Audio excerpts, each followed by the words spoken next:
ಕಾರ್ಡಿಯಾ. ಕಾರ್ಡಿಯಾ ಅಂತಂದರೆ ಫಸ್ಟು ನಾವು cardiac anatomy ತಿಳ್ಕೊಬೇಕು.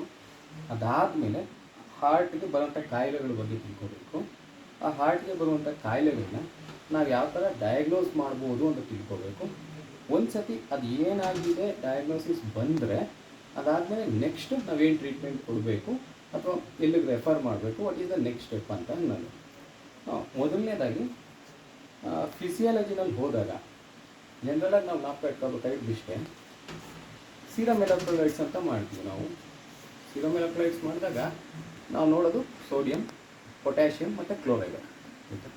Sodium is something to do with the brain, is something to do with the nerve. So stroke ಆದಾಗ ಅಥವಾ patient unconscious ಇದ್ದಾಗ sodium levels variation ಇರುತ್ತೆ. So sodium ನೋಡ್ಕೊತೀವಿ. It is something to related with the brain and nerves. Okay, ಇನ್ನು ಉಳ್ಕೊಂಡಿರೋದು potassium. Potassium is something to do with the muscles. So muscles contraction ಆಗಲಿಕ್ಕೆ, coupling ಆಗಲಿಕ್ಕೆ potassium ಬೇಕು. So ಆ muscles ಎಲ್ಲ ಹಿಂಗೆ ಕಾಂಟ್ರಾಕ್ಟ್ ಆಗ್ತಿರ್ತವೆ, ರಿಲ್ಯಾಕ್ಸ್ ಆಗ್ತಿರ್ತವೆ. So they will be wasting and waning ಇರುತ್ತೆ. ಸೊ ವಾಸ್ಟಿಂಗ್ ಆ್ಯಂಡ್ ವೇನಿಂಗ್ ಇದ್ದಾಗ ಸಹಿತ ಅವಾಗ ಆ ಬೈ ಪ್ರಾಡಕ್ಟಾಗಿ ಕ್ರಿಯಾಟಿನ್ ಬರ್ತದೆ. ಸೊ ಆ ಕ್ರಿಯಾಟಿನಿಂದ ನಾವು ರಿಸಸ್ಸಲ್ಲಿ ರಿಸಸ್ಸಲ್ಲಿ ನೋಡ್ಬೋದು ಅಥವಾ ರಕ್ತದಲ್ಲಿ ಹೆಚ್ಚಾಗಿರೋದು ನೋಡ್ಬೋದು. ಸೊ ಕ್ರಿಯಾಟಿನ್ ಅಲ್ಲದೆ ಬೇರೆವು ಬರ್ತಾರೆ. ಅವನ್ನ ನಾವು ಹೇಳ್ತೀವಿ CPK-MB, trap I, trap T. ಇವೆಲ್ಲ ಏನಾಗುತ್ತೆ, ಇವು ಎನ್ಸೈಮ್ಸ್ ಅಥವಾ ಒಂದು ರಾಸಾಯನಿಕ ಪದಾರ್ಥಗಳು ರಕ್ತದಲ್ಲಿ ಎಲಿವೇಟ್ ಆಗ್ತವೆ. ಸೊ ಬೇಸಿಕಲಿ ನಾವೇನು ತಿಳ್ಕೊಬೇಕು ಅಂದರೆ ಪೊಟ್ಯಾಷಿಯಮ್ ಕಡಿಮೆ ಆದರೂ ಅದು ಇ ಸಿ ಜಿನಲ್ಲಿ ಬದಲಾವಣೆ ಕಾಣ್ತದೆ, ಜಾಸ್ತಿ ಆದರೂ ಸಹಿತ ಇ ಸಿ ಜಿನಲ್ಲಿ ಟಾಲ್ ಟಿ ವೇವ್ಸ್ ಬರ್ತವೆ. ಸೊ ಈ ಜನರಲಾಗಿ ನಾವೇನು ಹೇಳ್ತೀವಿ ಅಂದರೆ ಪಿ ವೇವು QRST, ಇದು ಜನರಲಾಗಿ ನಾವು ಕರೆಕ್ಟಾಗಿ ಆ್ಯಕ್ಸಿಸ್ ಕರೆಕ್ಟಾಗಿದ್ದಾಗ ಸೆಕೆಂಡ್ ಜನರಲಾಗಿ ನಾವು ಈ ವೇವ್ ಫಾರ್ಮ್ ನೋಡ್ತೀವಿ. ಇದು P QRS ಕಾಂಪ್ಲೆಕ್ಸ್, ಇದು ಟಿ ವೇವ್. ಮೊದಲನೇದಾಗಿ ಪಿ ವೇವು ನಾವು ಹಾರ್ಟಿಂದು ಅನಾಟಮಿ ನೋಡಿದಾಗ ಏನಾಗುತ್ತೆ ಅಂದರೆ ಹಾರ್ಟ್ಗೆ 4 ಚೇಂಬರ್ ಇರ್ತವೆ.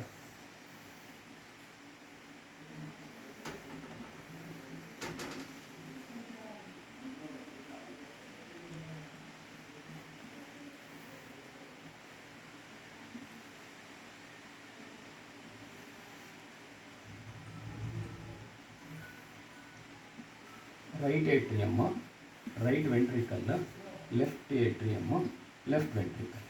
ಓಕೆ, 4 ಚೇಂಬರ್ ಇರುತ್ತೆ.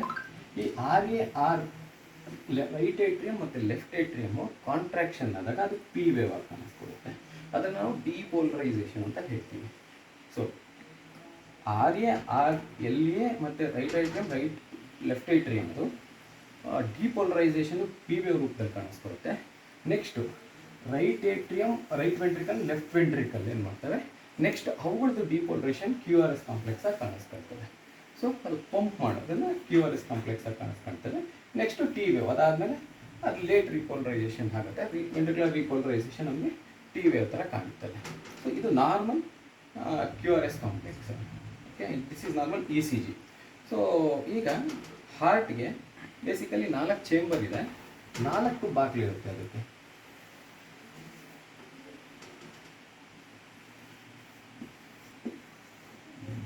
ಸೊ 4 ಬಾಗಿಲು ಬಂದ್ಬಿಟ್ಟು ಇದು ಟ್ರೈಕಸ್ಪಿಡ್ ವಾಲ್ವು, ಮೈಟ್ರಲ್ ವಾಲ್ವ್, ಆಯಿತಾ, aortic valve, pulmonary valve. So 4 ಇರ್ತವೆ. ಆ್ಯಕ್ಚುಲಿ ಹಾರ್ಟ್ ಪಂಪ್ ಮಾಡೋಲ್ಲ, ಇದು ಸ್ಪಿನ್ ಆಗುತ್ತೆ. ಅದು it actually spins around it self, ಈ ಥರ ಸ್ಪಿನ್ ಆಗುತ್ತೆ ಅದು ಹಾರ್ಟ್. ಸೊ ಏನಾಗುತ್ತೆ, ಫಸ್ಟು ರೈಟ್ ಏಟ್ರಿಯಮ್ ಕಾಂಟ್ರಾಕ್ಟ್ ಆಗುತ್ತೆ, ಲೆಫ್ಟ್ ಏಟ್ರಿಯಮ್ ಕಾಂಟ್ರಾಕ್ಟ್ ಆಗುತ್ತೆ, ಲೆಫ್ಟ್ ರಾಡಿ ಕಾಂಟ್ರಾಕ್ಟ್ ಆಗುತ್ತೆ, ಆಮೇಲೆ LV ಕಾಂಟ್ರಾಕ್ಟ್ ಆಗುತ್ತೆ, ಆಮೇಲೆ ಅದು ಬೇಸಿಕಲಿ ಸ್ಪಿನ್ ಆಗುತ್ತೆ. ಅಂದರೆ 4 ಚೇಂಬರು ಅರ್ಧ ಈ ಹಾರ್ಟ್ ಒಂದ್ಸತಿ ಪಂಪ್ ಮಾಡುತ್ತೆ, ಈ ಹಾರ್ಟ್ ಒಂದ್ಸತಿ ಪಂಪ್ ಮಾಡುತ್ತೆ. ಅದು ಸಿಂಕ್ರೊನೈಸ್ಡ್, ಫಸ್ಟ್ ಒಂದಾದ್ಮೇಲೆ ಒಂದು ಕಾಂಟ್ರಾಕ್ಟ್ ಆಗ್ತವೆ. ಆಯಿತಾ. ನೆಕ್ಸ್ಟ್ ಇವು ಬಾಗಿಲುಗಳು ಚೆನ್ನಾಗಿರಬೇಕು. ಇಲ್ಲಿಂದ ಇಲ್ಲಿಗಷ್ಟೇ ರಕ್ತ ಹೋಗಕ್ಕೆ ಬಿಡಬೇಕು, ವಾಪಸ್ ಹೋಗಕ್ಕೆ ಬಿಡಬಾರ್ದು. ಸೊ ಅದು ಮುಂದಕ್ಕೆ ಹಿಂಗೆ ಹೋಗಬೇಕು, ಹಾಕಿ ಬಿಡಬೇಕೆ ಹಿಂದಕ್ಕೆ ಬಿಡಬಾರ್ದು. ಈ ವ್ಯಾಲ್ವ್ಗಳಲ್ಲೂ ಅಬ್ನಾರ್ಮಾಲಿಟಿ ಆಗುತ್ತೆ. ಸೊ ವ್ಯಾಲ್ವ್ ಅಬ್ನಾರ್ಮಾಲಿಟಿಗಳೆಲ್ಲ ಆಗ್ತವೆ. ಸೊ ಬೇಸಿಕಲಿ ಎಂಡೋಕಾರ್ಡೈಟಿಸು, ಬ್ಯಾಕ್ಟೀರಿಯಲ್ ಎಂಡೋಕಾರ್ಡೈಟಿಸ್ ಎಲ್ಲ ಆಗುತ್ತೆ. ಅದಾದಮೇಲೆ ರೊಮ್ಯಾಟಿಕ್ ಫೀವರಲ್ಲಿ ಆಗುತ್ತೆ, ಅಲ್ಲಿ ವೆಜಿಟೇಷನ್ಸ್ ಬೆಳೀತಾರೆ. ವೆಜಿಟೇಷನ್ಸ್ ಬೆಳೆದಾಗ ಅದು ಬಾಕಿ ಭಾರ ಆಗುತ್ತೆ. ಭಾರ ಆದಾಗ ಏನಾಗುತ್ತೆ, ಅದು ಹಿಂಗೆ ಬರುತ್ತೆ, ವಾಪಸ್ ಪಟ್ಟಂತ ಹೋಗಲ್ಲ, ರೀಗರ್ಜಿಟೇಷನ್, ವಾಪಸ್ ಬ್ಲಡ್ ವಾಪಸ್ ಹಿಂದಕ್ಕೆ ಫ್ಲೋ ಆಗುತ್ತೆ ಆರ್ ಎ ಎಲ್ ಎಗೆ, ಸೊ ವೆಂಟ್ರಿಕಲ್ಸಿಂದ. ಸೊ ವಾಪಸ್ ಅದು ರಿಫ್ಲೆಕ್ಸ್ ಆಗುತ್ತಲ್ಲ, ಸೊ ಅದು ಆವಾಗ ಆ ವ್ಯಾಲ್ವ್ ಸರಿ ಇರಲ್ಲ. ಡೆಫಿನೆಟ್ಲಿ ಹಾರ್ಟ್ ಕರೆಕ್ಟ್ ಪಂಪ್ ಮಾಡಿದ್ರು ಸಹಿತ ಹಾರ್ಟ್ ಕರೆಕ್ಟಾಗಿರೋ ಬಾಗಿಲು ಸರಿ ಇಲ್ಲದೆ ಇರೋದ್ರಿಂದ ವಾಪಸ್ ಹೋಗೋದ್ರಿಂದ ಎಜೆಕ್ಷನ್ ಫ್ರ್ಯಾಕ್ಷನ್ ನಾವು ಅಂದ್ಕೊಂಡಷ್ಟು ರೀಚ್ ಆಗಲ್ಲ. ಎರಡನೇದು ಅಯೋಟ ಮತ್ತು ಪಲ್ಮನರಿ ವ್ಯಾಲ್ವ್ಗೆ. So right atrium right ventricle ದೇಹದಿಂದ ಬಂದಂಥ ಅಶುದ್ಧ ರಕ್ತ ತಗೊಂಡು ಲಂಗ್ಸ್ಗೆ ಪಂಪ್ ಮಾಡ್ತವೆ. ಸೊ ಲಂಗ್ಸು ಫಿಲ್ಟರ್ ಆಗಿರೋ ಅಂಥವು ಪಲ್ಮನರಿ ವೇನ್ ಥ್ರೂ ಬಂದು ಲೆಫ್ಟ್ ಏಟ್ರಿಯಂ ಡ್ರೈನ್ ಆಗುತ್ತೆ. ಲೆಫ್ಟ್ ಏಟ್ರಿಯಮಿಂದ ಲೆಫ್ಟ್ ವೆಂಟ್ರಿಕಲ್ ಬಂದಮೇಲೆ ಲೆಫ್ಟ್ ವೆಂಟ್ರಿಕಲ್ ಇಡೀ ದೇಹಕ್ಕೆ ಆಕ್ಸಿಜನೇಟೆಡ್ ಬ್ಲಡ್ನ ಪಂಪ್ ಮಾಡುತ್ತೆ. So basically left ventricle job ಜಾಸ್ತಿ, ರೈಟ್ ವೆಂಟ್ರಿಕಲ್ ಜಾಬು ಲಂಗ್ಸ್ಗೆ ಪಕ್ಕದಲ್ಲೇ ಇರೋದ್ರಿಂದ ಅದ್ರದ್ದು ಅಷ್ಟು ಪಂಪ್ ಮಾಡೋ ಅವಶ್ಯಕತೆ ಏನಿರಲ್ಲ. ಅದರಿಂದ right ventricle is more important in left ventricle.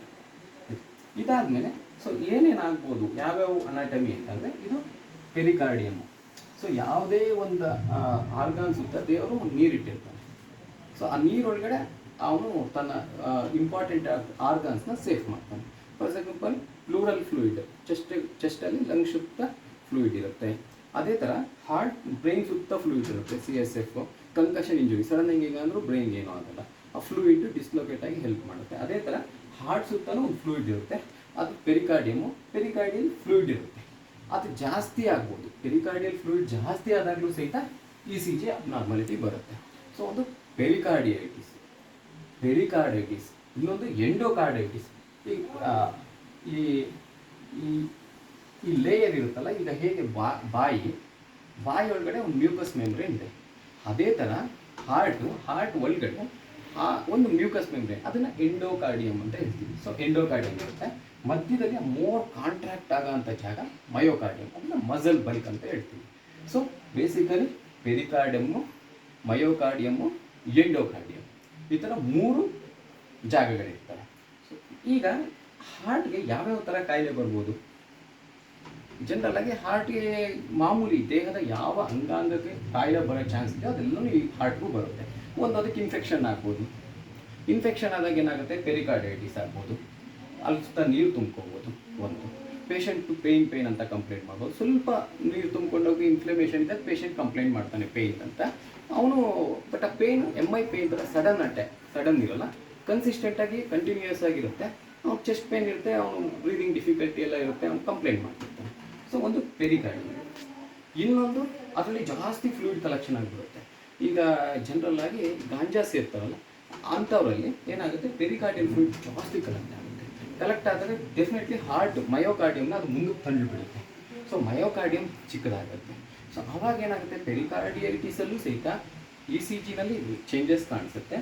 ಮಯೋಕಾರ್ಡಿಯಮ್ ಆ ಮಸಲ್ ಬಲ್ಕ್ ಇರುತ್ತಲ್ಲ ಅದಕ್ಕೆ ಇನ್ಫೆಕ್ಷನ್ ಆಯಿತು ಅಂದ್ಕೊಂಡು ಅದು ಮಯೋಕಾರ್ಡೈಟಿಸ್, ಅದಕ್ಕೂ ಸಹಿತ ಚೇಂಜಸ್ ECGನಲ್ಲಿ ಬದಲಾವಣೆ ಆಗುತ್ತೆ. ಎಂಡೋಕಾರ್ಡಿಯಮ್ ಒಳಗಡೆ ಒಂದು ಲೈನಿಂಗಲ್ಲಿ ತೊಂದರೆ ಆದರೂ ಸಹಿತ ಅದು ECGನಲ್ಲಿ ಚೇಂಜಸ್ ಕಾಣುತ್ತೆ. ಸೊ ಬೇಸಿಕಲಿ 4 ರೂಮು, 4 ಬಾಗಿಲು, 3 ಲೇಯರು. ಸೊ 3 ಲೇಯರ್ ಅಂದರೆ 3 ಹಂತಗಳು, ಒಂದು ಪೆರಿಕಾರ್ಡಿಯಮ್ಮು, ಇನ್ನೊಂದು ಮಯೋಕಾರ್ಡಿಯಮ್ಮು, ಇನ್ನೊಂದು ಎಂಡೋಕಾರ್ಡಿಯಮ್ಮು. ಸೊ ಈಗ ಹಾರ್ಟ್ಗೆ ಯಾವ್ಯಾವ ಥರ ಕಾಯಿಲೆ ಬರ್ಬೋದು, ಒಂದು ಇನ್ಫೆಕ್ಷನ್, ಇನ್ನೊಂದು inflammation can be secondary to infection or it can be autoimmune ಅಂದರೆ ನಮ್ಮ ಒಂದು ರೋಗ ನಿರೋಧಕ ಶಕ್ತಿ ನಮ್ಮ ನಮ್ಮನ್ನೇ ಕೊಲ್ಲಕ್ಕೆ ಶುರು ಮಾಡೋಂಥ ಒಂದು ಕಾಯಿಲೆ ಅದು. ಸೊ ಆ ಥರ ಒಂದು ಇಮ್ಯೂನ್ ಡಿಸೀಸ್ ಅಂದರೆ ನಮ್ಮ ರೋಗ ನಿರೋಧಕ ಶಕ್ತಿಯ ಒಂದು ಮಾಡಿಫೈಡ್ ಕಾಯಿಲೆ. ಸೊ ಅದರಲ್ಲೂ ಸಹಿತ ಎಂಡೋಕಾರ್ಡೈಟಿಸ್, ಪೆರಿಕಾರ್ಡೈಟಿಸ್, ಮಯೋಕಾರ್ಡೈಟಿಸ್ ಆಗ್ಬೋದು. ಆವಾಗಲೂ ಸಹಿತ ಈಗ ಹಿಂಗಾಗುತ್ತೆ ಅಂದರೆ ಪ್ಲೂರಲ್ ಎಫ್ಯೂಷನ್, ಅದು ಪೆರಿಕಾರ್ಡಿಯಲ್ ಎಫ್ಯೂಷನ್ ಜಾಸ್ತಿ ಇದೆ ಅಂದರೆ ಮಸಲ್ ಬಲ್ಕ್ ಸಣ್ಣದಾಗಿರುತ್ತೆ. ಸೊ ಕಾಂಟ್ರಾಕ್ಷನ್ ಆದಾಗ ಇವೆಲ್ಲ ಸಣ್ಣದಾಗಿ ಕಾಣೋ ಚಾನ್ಸ್ ಇರುತ್ತೆ. ವೇವ್ ಫಾರ್ಮ್ಸ್ ಅಷ್ಟು ಲೆಂತ್ ಇರಲ್ಲ, ಸಣ್ಣವಾಗಿರ್ತವೆ. ಬೇಸಿಕಲಿ 4 ಕೋಣೆಗಳು, 4 ಬಾಗಿಲು ಮತ್ತು 3 ಲೇಯರ್ಸ್. ಸೊ ಇದರಲ್ಲೂ ಸಹಿತ ಈ ಕಾಯಿಲೆಗಳಲ್ಲೂ ಸಹಿತ ECGನಲ್ಲಿ ಚಿಕ್ಕ ಪುಟ್ಟ ಬದಲಾವಣೆಗಳು ಕಾಣುತ್ತೆ. ಬೇಸಿಕಲಿ ನಾವು ನೆಕ್ಸ್ಟ್ ಈಗ ಎದೆ ನೋವು ಅಂತ ಬಂದಾಗ ಹಾರ್ಟ್ನ ಎವ್ಯಾಲ್ಯೂಯೇಟ್ ಮಾಡ್ಕೊಳಕ್ಕೆ ಸಿಂಪ್ಲೆಸ್ಟ್ ಪಾಸಿಬಲ್ ವೇ ಇಸ್ ಪಲ್ಸನ್ನು. ಇದೊಂದು ಆರ್ಟ್, ವೈದ್ಯಕೀಯ ವಿಜ್ಞಾನ ಅನ್ನೋದು ಆರ್ಟ್. ನಮ್ಮ ಗುರುಗಳು ಪಲ್ಸ್ ಇಟ್ಕೊಂಡೇ ಕೆಲವೊಂದು ಸತಿ ಡಿಸೀಸಸ್ನ ಕಂಡುಹಿಡಿಯುವಷ್ಟು ಬುದ್ಧಿವಂತಿದ್ರು. ಎರಡನೇದು ಆಸ್ಕಲ್ಟೇಷನ್, ಕಿವಿ ಸ್ಟೆಥೋಸ್ಕೋಪ್ ಇಟ್ಟು ಕಿವಿನಲ್ಲಿ ಕೇಳಿದಾಗ ಆ ಬಾಕ್ಲುಗಳಲ್ಲಿ ಏನಾದರೂ ರಿಗರ್ಜಿಟೇಷನ್ನು ಅದೇನಾದರೂ ಇದೆ ಅದು ಮರ್ಮರ್ಸ್ ಥರ ಕೇಳುತ್ತೆ, ಲಬ್ ಡಬ್ ಅಂತ, ಮತ್ತು ಅವು ಮರ್ಮರ್ಸ್ ಥರ ಇರಬಹುದು. ಸೊ ಬಾಕ್ಲುಗಳು ಕೋಣೆಗಳಲ್ಲಿ ಏನಾದರೂ ಪ್ರಾಬ್ಲಮ್ ಆದರೆ ಏನಾಗುತ್ತೆ, ಆಸ್ಕಲ್ಟೇಷನಲ್ಲಿ S1 S2 ಮಧ್ಯೆ ಸೌಂಡ್ ಆ್ಯಡೆಡ್ ಸೌಂಡ್ಸ್ ಕೇಳುತ್ತೆ. ಇನ್ನೊಂದು ಬಂದ್ಬಿಟ್ಟು ಜುಗ್ಲಾರ್ ವೇನಸ್ ನೋಡ್ತೀವಿ. ಜುಗ್ಲಾರ್ ವೀನಸ್ ಏನಾದ್ರು heart CCF congestive cardiac failure, heart ಏನಾದ್ರು ತುಂಬ ವೀಕ್ ಆಗಿ ಪಂಪ್ ಮಾಡಿದಾಗ ಈ ಜುಗ್ಲಾರ್ ವೇನ್ಸ್ ಎಲ್ಲ ಎನ್ಲಾರ್ಜ್ ಇರ್ತವೆ. ಜುಗ್ಲಾರ್ ವೇನ್ಸ್ ಇನ್ನೂ ಎನ್ಲಾರ್ಜ್ ಆಗ್ಬೋದು. COPD-ನಲ್ಲೂ ಸಹಿತ ಎನ್ಲಾರ್ಜ್ ಆಗ್ತವೆ. ಯಾವಾಗ ಪೇಷಂಟ್ಗೆ ಕೆಮ್ಮು ಆಗುತ್ತೆ, ಶ್ವಾಸಕೋಶ ಚೆನ್ನಾಗಿ ತೊಗೊತಿರಲ್ಲ, ಸೊ ಬೇಗ ಅದು ದೆರ್ ವಿಲ್ ಬಿ ಅದು ಪಂಪ್ ಆಗ್ತಿರಲ್ಲ ಅಲ್ಲಿ, ಬಿಕಾಸ್ ಅಲ್ಲಿ ಆಕ್ಸಿಜನೇಷನ್ ಬೇಗ ಕ್ಲೀನಾಗಿ ಆಗ್ತಿರದೇ ಇರೋದ್ರಿಂದ ಅದು ಬೇಗ ಲೆಫ್ಟ್ ಏಟ್ರಿಯಮ್ ಲೆಫ್ಟ್ ವೆಂಟ್ರಿಕಲ್ ಬರ್ತಿರಲ್ಲ. ಸೊ ಆವಾಗಲೂ ಸಹಿತ ಬ್ಯಾಕ್ ಪ್ರೆಷರ್ ಚೇಂಜಸ್ಸಿಂದ ಜುಗ್ಲಾರ್ ವೀನಸ್ ಪಲ್ಸು ರೈಸ್ಡ್ ಆಗಿ ಕಾಣುತ್ತೆ. ಸೊ ಜನರಲ್ ಆಗಿ ನಾವು ಪಲ್ಸ್ ನೋಡ್ತೀವಿ, ಎರಡನೇದಾಗಿ ಜುಗ್ಲಾರ್ ವೇನ್ಸ್ ನೋಡ್ತೀವಿ, ಮೂರನೇದಾಗಿ ಆಸ್ಕಲ್ಟೇಟ್ ಮಾಡಿ ಹಾರ್ಟ್ ರೇಟು ಏನಿದೆ S1 S2 ಇದೆ ಏನಿದೆ ಅಂತ ಒಂದು ನೋಡ್ಕೊತೀವಿ. ಸೊ ಪಲ್ಸಲ್ಲೂ ಸಹಿತ ವೇರಿಡ್ ಪಲ್ಸ್ ಇರುತ್ತೆ, ಬಂಪಿಂಗ್ ಪಲ್ಸು, ಬೈಫೇಸಿಕ್ ಪಲ್ಸ್, ಇವು ಅದೇ ಒಂದು ಚಾಪ್ಟರ್ ಆಗ್ತದೆ. ಸೊ ಕ್ಲಿನಿಕಲಿ ನಾವು ನೋಡೋಕ್ಕೇನಿದೆ, ಪೇಷಂಟ್ನ ಮುಟ್ಟಿ ನೋಡ್ತೀವಿ, ಕೇಳಿ ನೋಡ್ತೀವಿ, ಸೊ ಜುಗ್ಲಾರ್ ವೇನ್ಸ್ನ ನೋಡ್ತೀವಿ. ಇದು ಅಬ್ಸರ್ವೇಷನ್, ಕಾಲಲ್ಲಿ ಏನಾದರೂ ಊತ ಇದೆಯಾ ಅಂತ ನೋಡ್ತೀವಿ. ಸೊ ಇದು ಕ್ಲಿನಿಕಲ್ ಎಕ್ಸಾಮಿನೇಷನ್ ಆಗುತ್ತೆ. ಇದಾದಮೇಲೆ ನಾನು ಏನು ಮಾಡ್ಕೊತೀವಿ, ಫರ್ದರ್ ಎವ್ಯಾಲ್ಯೂಷನ್ಗೆ ಎದೆ ನೋವು ಅಂತಂದಾಗ ನಮಗೆ MI ಏನಕ್ಕೆ ಇಂಪಾರ್ಟೆಂಟ್, ಅದನ್ನು ಯಾಕೆ ರೂಲ್ ಔಟ್ ಮಾಡ್ಕೋಬೇಕು ಅಂದರೆ it is most common cause of leading death. ಸಾವುಗಳಿಗೆ ಇಂಡಿಯಾದಲ್ಲಿ ಅದು ಸೆಕೆಂಡ್ ಥರ್ಡ್ ಇಲ್ಲಿ ಕೊಡುತ್ತೆ. ಸೊ ಅದು ಲೀಡಿಂಗ್ ಕಾಸ್. ಸೊ ಆ್ಯಕ್ಚುಲಿ ಆ MIನ ನಾವು ರೂಲ್ ಔಟ್ ಮಾಡ್ಕೋಬೋದು. ಯಾವುದೇ ಪೇಷಂಟ್ ವಾಂತಿ ಮಾಡ್ಕೊಂಡ್ಬಂದಾಗ epigastric pain, radiating to left chest to left shoulder ಅಂದಾಗ ಅದು MI ಇರ್ಬೋದು. MI is treatable condition, hence ಈ ಶುಡ್ ಆಲ್ವೇಸ್ ರೂಲ್ಡ್ ಔಟ್. ಯಾವುದೇ ಸ್ವಲ್ಪ ಡೌಟ್ ಇದ್ದರೂ ಸಹ MIನ ರೂಲ್ ಔಟ್ ಮಾಡ್ಕೋಬೇಕಾಗುತ್ತೆ. ಸೊ ಇದು ಬೇಸಿಕಲಿ ಇನ್ಫೆಕ್ಷನ್ ಆಗ್ಬೋದು. ಬಾಕ್ಲುಗಳಿಗೆ ಏನಾದರೂ ಸ್ಟಿನೋಸಿಸ್ ಅಂದರೆ ಬಾಕ್ಲುಗಳು ರಿಜಿಡ್ ಆಗಿಬಿಡ್ತವೆ. So left atrium left atrium ರಕ್ತನ ತಳ್ಳಕ್ಕೆ ಆಗಲ್ಲ. ಸೊ ಒಂದು ಅವು ಲೂಸ್ ಆಗ್ಬೋದು, ಇಲ್ಲ ಗಟ್ಟಿನೂ ಆಗ್ಬೋದು. ಸ್ಟಿನೋಸಿಸ್, ರಿಗರ್ಜಿಟೇಷನ್ ಅಂತ ಹೇಳ್ತೀವಿ. ಸೊ ಬಾಗಿಲುಗಳಿಗೆ ಕಾಯಿಲೆ ಬರ್ಬೋದು, ಮಸಲ್ ಲೇಯರ್ಸ್ಗೂ ಕಾಯಿಲೆ ಬರ್ಬೋದು. ಇದಾದ ಮೇಲೆ ನೆಕ್ಸ್ಟ್ ಬಂದ್ಬಿಟ್ಟು ಹಾರ್ಟ್ಗೆ ಬ್ಲಡ್ ಸಪ್ಲೈ ಬಂದ್ಬಿಟ್ಟು ಇದು ಅಯೋಟಾ ಇಂದ ಒಂದು ರೈಟ್ ಕರ್ನರಿ ಆರ್ಟರಿ ಬರುತ್ತೆ, ಇನ್ನೊಂದು ಲೆಫ್ಟ್ ಕರ್ನರಿ ಆರ್ಟರಿ ಬರುತ್ತೆ. Left coronary artery left circumflex ಆಗುತ್ತೆ. ಸೊ ಬೇಸಿಕಲಿ ಏನು ಹೇಳ್ತೀವಿ ನಾವು, right coronary artery, left coronary artery major left ವೆಂಟ್ರಿಕಲ್ಗೆ ಲೆಫ್ಟ್ ಸರ್ಕಂಫ್ಲೆಕ್ಸ್ ಮತ್ತು ಲೆಫ್ಟ್ ಕರ್ನರಿ ಆರ್ಟರಿ ಮೋಸ್ಟ್ ಹಾರ್ಟ್ಗೆ ಸಪ್ಲೈ ಮಾಡ್ತಾರೆ. ಸೊ ಆ್ಯಂಜಿಯೋಗ್ರಾಮ್ ಅಂದರೆ ಏನಿಲ್ಲ, ನಾವು ಆ ಎರಡು ರಕ್ತನಾಳಗಳು ಯಾವ ಥರ ಇದ್ದಾವೆ ಅಂತ ನೋಡೋದೇ ಆ್ಯಂಜಿಯೋಗ್ರಾಮ್.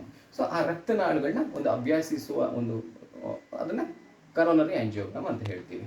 ಸೊ ಇಲ್ಲಿ ಈಗ ಏನಾಗುತ್ತೆ, ಜನರಲ್ ಆಗಿ ಈ ರಕ್ತನಾಳಗಳಲ್ಲಿ ಯಾವುದಾದ್ರು ಒಂದು ಬ್ಲ್ಯಾಕ್ ಆದರೆ ಅದು ವ್ಯಾಸ್ಕ್ಯುಲರ್ ಬ್ಲ್ಯಾಕ್ ಯಾಕೆ ಆಗುತ್ತೆ, ಒಂದು ಎಂಬೋಲಿಕ್ ಆಗಿ ಬ್ಲ್ಯಾಕ್ ಆಗ್ಬೋದು, ಇಲ್ಲ ಅಥಿರೋಸ್ಕ್ಲಿರೋಸಿಸ್ ಆಗಿ ಬ್ಲ್ಯಾಕ್ ಆಗ್ಬೋದು. ಸೊ ಬ್ಲ್ಯಾಕ್ ಆದಾಗ ಏನಾಗುತ್ತೆ, ಆ ರಕ್ತನಾಳಕ್ಕಿಂತ ಮುಂದೆ ರಕ್ತ ಹರಿಯದೇ ಇದ್ದಾಗ ಹಾರ್ಟ್ ಪಂಪ್ ಮಾಡ್ತಿರ್ಬೇಕು, ಅದಕ್ಕೆ ಪಂಪ್ ಮಾಡ್ತಾನೆ ಇರಬೇಕು, ಅದಕ್ಕೆ ಸರಿಯಾಗಿ ಆಕ್ಸಿಜನ್ ಸಿಗ್ತಿಲ್ಲ. ಸೊ ಏನಾಗುತ್ತೆ, ಅದು ಅಳುತ್ತೆ. ಫಸ್ಟೇ ಹೈಪಾಕ್ಸಿಯಾ, ಉಸಿರು ಕಟ್ಟುತ್ತೆ, ಆಮೇಲೆ ಹೈಪಾಕ್ಸಿಯಾ, ಅದಾದಮೇಲೆ ಏನಾಗುತ್ತೆ ಇಸ್ಕೀಮಿಯಾ, ಅಂದರೆ ಅಲ್ಲಿರೋದು ನಶಿಸಕ್ಕೆ ಶುರುವಾಗುತ್ತೆ. ನೆಕ್ಸ್ಟು ಇನ್ಫಾಕ್ಟ್, ಅದು ಸ್ಕಾರ್ ಆಗೋಗ್ಬಿಡುತ್ತೆ. ಅದೇ ಈಗ ಏನಾಗುತ್ತೆ ಅಂದರೆ ಅಲ್ಲಿ ಬದುಕಿರೋ ಟಿಶ್ಯೂಸು ಆಕ್ಸಿಜನ್ ಸಪ್ಲೈ ಇಲ್ಲದ್ರಿಂದ ಅದು ಸತ್ತೋದಾಗ ಸ್ಕಾರ್ ಆಗುತ್ತೆ. So hypoxia, ischaemia, infarct. Golden hour ಅಂತ ಯಾಕೆ ಹೇಳ್ತೀವಿ ಅಂದರೆ, ಯಾವುದೇ ರಕ್ತನಾಳ ಬ್ಲಾಕ್ ಆದಾಗ ವಿತಿನ್ 1 hour ಅವರು ಮೆಡಿಕಲ್ ಡಾಕ್ಟರ್ ಹತ್ರ ಬಂದಾಗ ಇಫ್ ಯು ಕ್ಯಾನ್ ಡಯಾಗ್ನೋಸ್ ಅದು MI ಅಂತ ಹೇಳ್ಬಿಟ್ಟು ನಾವು ಕೇವಲ ಲೋಡಿಂಗ್ ಡೋಸ್ ಕೊಡೋದ್ರಿಂದ, ಕೆಲವೊಂದು ಮಾತ್ರೆಗಳನ್ನ ಕೊಡೋದ್ರಿಂದ ನಾವು ಎಷ್ಟೋ ಸತಿ ಆ ಬ್ಲ್ಯಾಕ್ಗಳನ್ನ ರಿಮೂವ್ ಮಾಡ್ಬೋದು. ಸೊ ಅದಕ್ಕೆ ನಾವೇನು ಹೇಳ್ತೀವಿ, ವಿತಿನ್ ರಕ್ತನಾಳ ಯಾವ್ದಾದ್ರು ಬ್ಲ್ಯಾಕ್ ಆಗಿ ವಿತಿನ್ 1 hour ಬಂದರೆ ನಾವು ಏನೋ ನ್ಯಾಯ ಕೊಡ್ಬೋದು ಅಂತ ಹೇಳ್ತೀವಿ. 1 hour ಆದಮೇಲೆ ಬರ್ತದೆ ಅಂದ್ಕೊಳ್ಳಿ, ಬಂದಾಗ ಉಸಿರು ಕಟ್ಟುತ್ತೆ. ಎಷ್ಟೊತ್ತು ಉಸಿರು ಕಟ್ಟುತ್ತೆ ಹಾರ್ಟ್? 1 level ಆದಮೇಲೆ ಅದು ಏನಾಗುತ್ತೆ, ಇಸ್ಕೀಮಿಯಾ ಆಗುತ್ತೆ. ಆಮೇಲೆ ಒಂದು ವಾರ 15 ದಿನ ಆದಮೇಲೆ ಅದು ಸ್ಕಾರ್ ಟಿಶ್ಯೂ ಆಗುತ್ತೆ, ಇನ್ಫಾಕ್ಟ್ ಆಗುತ್ತೆ. ಸೊ ದಿಸ್ ಈಸ್ MI ಅಂದರೆ ರಕ್ತನಾಳ ಬ್ಲಾಕ್ ಆಗೋದು. ಅದು ರೈಟ್ ಕರ್ನರಿ ಆರ್ಟರಿ ಇರ್ಬೋದು, ಲೆಫ್ಟ್ ಕರ್ನರಿ ಆರ್ಟರಿ ಇರ್ಬೋದು. ಇವು ಬ್ಲಾಕ್ ಆದಾಗ ಏನಾಗುತ್ತೆ, ಅದು ಅಳುತ್ತೆ, ಆ ನೋವು, ವಾಂತಿ, ಎಡಗಡೆಗೆ ಶೂಟಿಂಗ್ ಪೇಯ್ನ್, ಅದನ್ನು ನಾವು MI ಅಂತ ಹೇಳ್ತೀವಿ ಅಥವಾ ಆ್ಯಂಜೈನಾ ಅಂತ ಹೇಳ್ತೀವಿ. ಈ ಆ್ಯಂಜೈನಾ ಅಂದರೆ ನೋವು ಅಷ್ಟೇ. ಅದು ನೋವು ಆ್ಯಂಜೈನಾದಲ್ಲಿ ಎರಡು ಬರ್ತವೆ, ಸ್ಟೇಬಲ್ ಆ್ಯಂಜೈನಾ, ಅನ್ಸ್ಟೇಬಲ್ ಆ್ಯಂಜೈನಾ. ಸ್ಟೇಬಲ್ ಆ್ಯಂಜೈನಾದಲ್ಲಿ ಏನಾಗುತ್ತೆ, ರಕ್ತನಾಳ ಸ್ವಲ್ಪ ಕಿರಿದಾಗಿರುತ್ತೆ. ನಾನು ಜಾಸ್ತಿ ಓಡಿದಾಗ ಏನಾದರೂ ಮಾಡಿದಾಗ ಆವಾಗ ಅದು ಪೇಯ್ನ್ ECG ಬದಲಾವಣೆ ಬರ್ತಿರುತ್ತೆ ಮತ್ತು ಚೆಸ್ಟ್ ಪೇಯ್ನ್ ಬರ್ತಾ ಇರುತ್ತೆ. ಸೊ ಪೇಷಂಟ್ಗೆ ಎಕ್ಸಸೈಸ್ ಮಾಡೋ ಕೆಪಾಸಿಟಿ ಇರಲ್ಲ, ಯಾಕಂದ್ರೆ ರಕ್ತನಾಳಗಳು ಕಿರಿದಾಗಿರ್ತವೆ. ಇನ್ನೊಂದರಲ್ಲಿ ಏನಾಗುತ್ತೆ, ಆ ರಕ್ತನಾಳ ಫುಲ್ ಬ್ಲ್ಯಾಕ್ ಆಗೋದ್ರಿಂದ ಸೊ ಅವ್ನಿಗೆ ಕಂಟಿನ್ಯೂಸ್ ಅವ್ನಿಗೆ ಒಬ್ಬೊಬ್ರಿಗೆ ಎಕ್ಸಸೈಸ್ ಮಾಡಿದಾಗ ಅದಕ್ಕೆ TMT ರೂಲ್ ಬರುತ್ತೆ. ಹಾಗೆ ಯಾವಾಗ ಏನಾಗುತ್ತೆ ಅಂದರೆ, ಯಾವಾಗ ನಾವು ಲಿಪಿಡ್ ಪ್ರೊಫೈಲ್ ಮಾಡ್ತೀವಿ, ಕೆರೋಟಿಡ್ ಡಾಪ್ಲರ್ ಮಾಡ್ಕೊತೀವಿ, ಇಂಟಿಮಾ ಮೀಡಿಯಲ್ ಥಿಕ್ನೆಸ್ ಎಲ್ಲ ಸ್ವಲ್ಪ ಜಾಸ್ತಿ ಇದೆ ಅಂತ ಅಂದಾಗ ನಾವೇನು ಮಾಡ್ತೀವಿ, TMT ಮಾಡ್ಕೊತೀವಿ. TMT ಬೇಸ್ ECG ಅಂತ ಅವ್ರದ್ದು ನಾರ್ಮಲ್ಲೇ ಇರ್ತದೆ. ಬಟ್ ಅವ್ರು ಯಾವಾಗ ನಾವು ಅವರ ಹಾರ್ಟ್ ಮೇಲೆ ಲೋಡ್ ಹಾಕ್ತೀವಿ ಆವಾಗ ಅದು ಹಾರ್ಟ್ ಹಳಿಲಿಕ್ಕೆ ಶುರು ಆಗುತ್ತೆ, ಅದು ECGನಲ್ಲಿ ಬದಲಾವಣೆ ಕಾಣುತ್ತೆ. ಸೊ ಅಂಥ ಪೇಷಂಟನ್ನ ನಾವು ಅವು ಸ್ಟೇಬಲ್ ಆ್ಯಂಜೈನಾ ಅವನ್ನ ನಾವು ತೊಗೊಂಡ್ಬಿಟ್ಟು ಆ್ಯಂಜಿಯೋಗ್ರಾಮ್ ಮಾಡಿಕೊಂಡು ಮುಂಚೆನೇ ಸ್ಟಂಟ್ ಹಾಕೋದ್ರಿಂದ ಸೊ ಅನ್ಸ್ಟೇಬಲ್ ಆ್ಯಂಜೈನಾ ಅಂದರೆ ಅವನು ನಿಜವಾಗ್ಲೂ MI ಆಗೋದ್ರಿಂದ ನಾವು ಕಾಪಾಡ್ಬೋದು. ಸೊ MIನಲ್ಲಿ ಏನಾಗುತ್ತೆ, ಸಡನ್ನಾಗಿ ಯಾವುದೋ ಒಂದು ರಕ್ತನಾಳ, ಸಣ್ಣ ರಕ್ತನಾಳ ಇರ್ಬೋದು, ಇಲ್ಲ ಮೇಜರ್ ರೈಟ್ ಕರೋನರಿ ಆರ್ಟರಿ ಆರಿಜಿನಲ್ಲೇ ಬ್ಲಾಕ್ ಆಗ್ಬೋದು, ಎಲ್ಲಿ ಬೇಕಾದರೂ ಅದು ಬ್ಲಾಕ್ ಆಗ್ಬೋದು. ಸೊ ಬ್ಲಾಕ್ ಆದಾಗ ಅವನು ಚೆಸ್ಟ್ ಪೇನ್ ಅಂತ ಬರ್ತಾರೆ. ಸೊ ಈಗ ನಾವೇನು ಹೇಳಿದ್ವಿ, ಒಂದು ರಕ್ತನಾಳದ ಸಮಸ್ಯೆ, ಇನ್ನೊಂದು ಮಯೋಕಾರ್ಡಿಯಂ, ಪೆರಿಕಾರ್ಡಿಯಂ, ಎಂಡೋಕಾರ್ಡಿಯಂ ಸಮಸ್ಯೆ, ಇನ್ನೊಂದು 4 ಬಾಕಲುಗಳಿದ್ವಲ್ಲ, 4 ಬಾಕಲುಗಳ ಸಮಸ್ಯೆ. ಇದಲ್ಲದೆ ಸರ್ ಇನ್ಫೆಕ್ಷನ್ನು, ಇದು ಬಿಟ್ಟು ಬೇರೆ ಇನ್ನೇನಾಗ್ತದೆ ಸರ್, ಕಂಜೆನೈಟಲ್ ಅನಾಮಲೀಸು. ಒಂದೊಂದು ಸತಿ ಹಾರ್ಟಲ್ಲಿ ತೂತುಗಳಿರ್ತವೆ, ಪೇಟೆಂಟ್ ಡಕ್ಟಸ್ ಆರ್ಟೀರಿಯೋಸಸ್ ಅಂತ ಇರ್ತದೆ, ಅದು ರೈಟ್ ಅಯೋಟಾಯಿಂದ ಅಸೆಂಡಿಂಗ್ ಅಯೋಟಾಯಿಂದ ರೈಟ್ ಪಲ್ಮನರಿ ಟ್ರಂಕ್ಗೆ ರೈಟ್ ಪಲ್ಮನರಿ ಆರ್ಟರಿಗೆ ಕನೆಕ್ಷನ್ ಇರ್ತದೆ. ಅದು ಮಕ್ಕಳಲ್ಲಿರ್ತದೆ, ಅದು ಕ್ಲೋಸ್ ಆಗಬೇಕು, ಆಗಿಲ್ಲದೆ ಇರ್ಬೋದು. ASD ಇಲ್ಲೊಂದು ತೂತ ಆಗಿರ್ಬೋದು, 2 ಏಟ್ರಿಯಾ ಮಧ್ಯೆ ತೂತ ಇರ್ಬೋದು, ವೆಂಟ್ರಿಕಲ್ಗಳ ಮಧ್ಯೆ ತೂತ ಇರ್ಬೋದು. ಸೊ ASD ಇರ್ಬೋದು, VSDನೂ ಇರ್ಬೋದು. ಸೊ ಇದು ನೆಕ್ಸ್ಟ್ ಸ್ಟ್ರಕ್ಚರಲ್ ಕಂಜೆನೈಟಲ್ ಪ್ರಾಬ್ಲಮ್ಸ್ ಇವೆಲ್ಲ, ಆಯಿತಾ. ಇದಲ್ಲದೆ ನಮಗೆ ಸರ್ ಇನ್ನೇನು ಬರ್ಬೋದು, ಅನುವಂಶಿಕವಾಗಿ ಕೆಲವೊಂದು ಕಾಯಿಲೆಗಳು ಬರ್ತವೆ. ಸೊ ಅನುವಂಶಿಕ ಕಾಯಿಲೆಗಳು ಬಂದಾಗಲೂ ಸಹಿತ ಅವನಿಗೆ ಪ್ರಾಬ್ಲಮ್ ಇರ್ಬೋದು.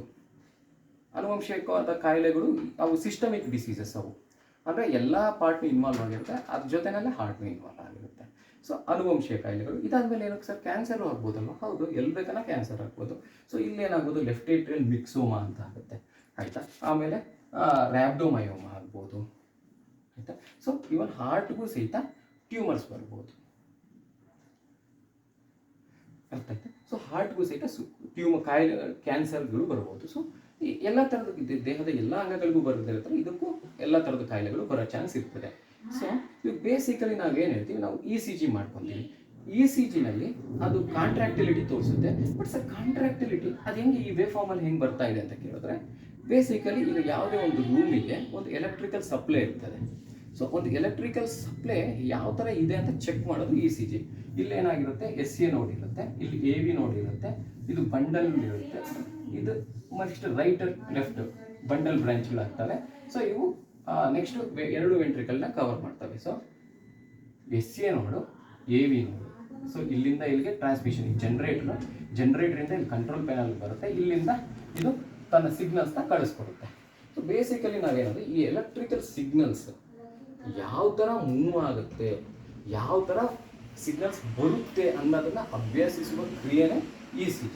ಬೇಸಿಕಲಿ ಏನಾಗುತ್ತೆ, ಈ ಕಾಂಟ್ರಾಕ್ಷನ್ ಮಾಡಿದಾಗ ಡೆಫಿನೆಟ್ಲಿ ದೇರ್ ವಿಲ್ ಬಿ, ಇಲ್ಲಿಂದ ಇಲ್ಲಿಗೆ ಎಲೆಕ್ಟ್ರಿಸಿಟಿ ಹೋಗ್ತಿರುತ್ತೆ. ನೆಕ್ಸ್ಟ್ ಇಲ್ಲಿ ಬರುತ್ತೆ, ಇಲ್ಲಿ ಬಂದಾಗ ಇದು ಟರ್ ಅಂತ ಒಂದೇ ಸತಿ ಎಲ್ಲೂ ಕಡೆನೂ ಇಳಿಯೋದ್ರಿಂದ ಎಲೆಕ್ಟ್ರಿಸಿಟಿ ಬೇಗ ಪಾಸ್ ಆಗೋದ್ರಿಂದ ಹಿಂಗೆ ಬರುತ್ತೆ. ನೆಕ್ಸ್ಟ್ ರೀಪೋಲರೈಸೇಷನ್ ಟಿ ವೇವ್ ಬರುತ್ತೆ. ಸೊ ಇದು ಎಲೆಕ್ಟ್ರಿಕಲ್ ಕಂಡಕ್ಷನ್. ಸರ್ MI ಆದಾಗ ECGನಲ್ಲಿ ಯಾಕೆ ಬದಲಾವಣೆ ಕಾಣುತ್ತೆ?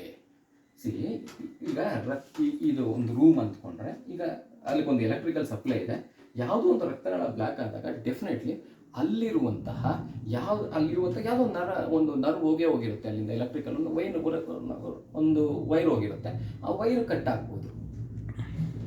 ಸೊ ಆ ವೈರ್ ಎಲ್ಲಿ ಚೇಂಜ್ ಆಗುತ್ತೆ ಅನ್ನೋದ್ರ ಮೇಲೆ ECGನಲ್ಲಿ ST ಎಲಿವೇಷನ್ಗಳು ಬರ್ತವೆ, ಅಂದರೆ ಬದಲಾವಣೆಗಳು ECGನಲ್ಲಿ ಬದಲಾವಣೆಗಳು ಬರ್ತವೆ.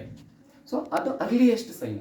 ಇದು ಆ್ಯಕ್ಚುಲಿ ECGನಲ್ಲಿ ನಾವು MIನ ಅತಿ ಬೇಗ ಕಂಡುಹಿಡ್ಕೋಬೋದು. ಸೊ ಏನಾಗ್ಬೋದು, ಜಸ್ಟ್ ಈಗ ಯಾವುದೋ ಒಂದು ಸಣ್ಣ ರಕ್ತನಾಳ ಬಾಗ್ತಕ್ಕಂಥ ಕೇವಲ ಎಂಡೋಕಾರ್ಡಿಯಂ ಲೈನಿಂಗು, ಸ್ವಲ್ಪ ಮಯೋಕಾರ್ಡಿಯಂ ಇನ್ಫಾಕ್ಟ್ ಆಗ್ಬೋದು. ಇಲ್ಲಾಂದರೆ ಪೂರ್ತಿ ಇನ್ವಾಲ್ವ್ ಆಗ್ಬೋದು, ಇಲ್ಲ ಖಾಲಿ ಪೆರಿಕಾರ್ಡಿಯಂ ಕಡೆ ಇನ್ವಾಲ್ವ್ ಆಗ್ಬೋದು. ಸೊ ಹಾರ್ಟ್ ಯಾವ ರಕ್ತನಾಳ ಸಣ್ಣದ ದೊಡ್ಡದ ಅದರ ಮೇಲೂ ಸಹಿತ ಇ ಸಿ ಜಿ ಬದಲಾವಣೆಗಳು ಡಿಸೈಡ್ ಆಗ್ತವೆ. ಇ ಸಿ ಜಿ ಅಂತ ಅಂದರೆ ಏನಿಲ್ಲ, ಬೇಸಿಕಲಿ ನಾವು ಪ್ರತಿಯೊಂದು 6 ಚೆಸ್ಟ್ ಲೀಡ್ಸು ಮತ್ತು 4 ಲಿಂಬ್ ಲೀಡ್ಸು, ಆ್ಯಕ್ಚುಲಿ 3 ಅದರಲ್ಲೊಂದು ನ್ಯೂಟ್ರಲ್ ಇರ್ತದೆ. ಸೊ ಅವ್ರದ್ದು ಪೊಟೆನ್ಷಿಯಲ್ ಡಿಫ್ರೆನ್ಸ್ ಮೈನಸ್ ಮಾಡ್ಕೊಂಡ್ಬಿಟ್ಟು ಅಗ್ಮೆಂಟೆಡ್ ಲೀಡ್ಸ್ ತೊಗೊತೀವಿ, AVF AVL ಅವೆಲ್ಲ ತೊಗೊತೀವಿ, 3 ವೇವ್ಸು. ಮತ್ತಾದಮೇಲೆ 1 2 3 ತೊಗೊತೀವಿ, ಮತ್ತು V1 to V6 ನಿಮಗೆ ಚೆಸ್ಟ್ ಲೀಡ್ಸ್ ಕೊಡ್ತದೆ. ಸೊ ಈಗ ಟ್ರಾನ್ಸ್ಮ್ಯೂರಲ್ ಇನ್ಫಾಕ್ಟ್ ಆದಾಗ, ಅಂದರೆ ರಕ್ತನಾಳ ಬ್ಲಾಕ್ ಆದಾಗ ಆವಾಗ ಇ ಸಿ ಜಿನಲ್ಲಿ ಯಾವ ಥರ ಬದಲಾವಣೆ ಕಾಣಿಸ್ಕೊಳುತ್ತೆ ಅಂತ, ಇದು ಪಿ ವೇವ್ QRS ಇಲ್ಲಿ ಜಂಪ್ ಆಗುತ್ತೆ. ಸೊ ಇದನ್ನು ನಾವು 1 ಡೇ ಅಂತ ಕರಿಬೋದು. ಸೊ ಈ ಥರ ಇದನ್ನು J ಪಾಯಿಂಟ್ ಅಂತ ಕರೀತಾರೆ. ಇದು ಇಲ್ಲಿ ಟಿ ವೇವ್ ಇಲ್ಲಿ ಮುಂದೆ ಹೋಗುತ್ತೆ. ಸೊ ಟಿ ವೇವ್ ಇದೆ, ಇದು ST ಎಲಿವೇಶನ್ ಅಂತ ಹೇಳ್ತೀವಿ. ಇದು 2ಕ್ಕಿಂತ ಹೆಚ್ಚು ಬಾಕ್ಸ್ಗಳು, 2 ರಿಂದ 4 ಬಾಕ್ಸ್ಗಳು ಜಂಪ್ ಆದಾಗ ನಾವು ಅದು ಯಾವುದೋ ಒಂದು ರಕ್ತನಾಳ ಬ್ಲಾಕ್ ಆಗಿರ್ಬೋದು ಅಂತ. ಮತ್ತು ಯಾವ ರಕ್ತನಾಳ ಅದು ರೈಟ್ ಸೈಡಾ ಲೆಫ್ಟ್ ಸೈಡಾ, ಯಾವ ಲೆಫ್ಟ್ ವೆಂಟ್ರಿಕಲ್ ನಮ್ಗೆ ಇಂಪಾರ್ಟೆಂಟು, ಮಿಕ್ಕಿದ 3 ಅಷ್ಟು ಇಂಪಾರ್ಟೆಂಟ್ ಇಲ್ಲ. ಲೆಫ್ಟ್ ವೆಂಟ್ರಿಕಲಲ್ಲಿ ಯಾವ ಭಾಗ ಇನ್ವಾಲ್ವ್ ಆಗಿದೆ, ಆ್ಯಂಟೀರಿಯರ್ ವಾಲ, ಇನ್ಫೀರಿಯರ್ ವಾಲ ಅಂತ ಕಂಡುಹಿಡಿಯೋದು. ಅದು V1 to V6 ನೋಡ್ತೀವಿ. V1 V2 anterior Vaalu, V3 V4 inferior, ಆ ಥರ. ಸೊ ಯಾವ್ಯಾವ ಇನ್ವಾಲ್ವ್ ಆಗಿರ್ತದೆ ಇದು ನನಗೆ ಕ್ಲಾರಿಟಿ ಇಲ್ಲ ಇದ್ರ ಮೇಲೆ.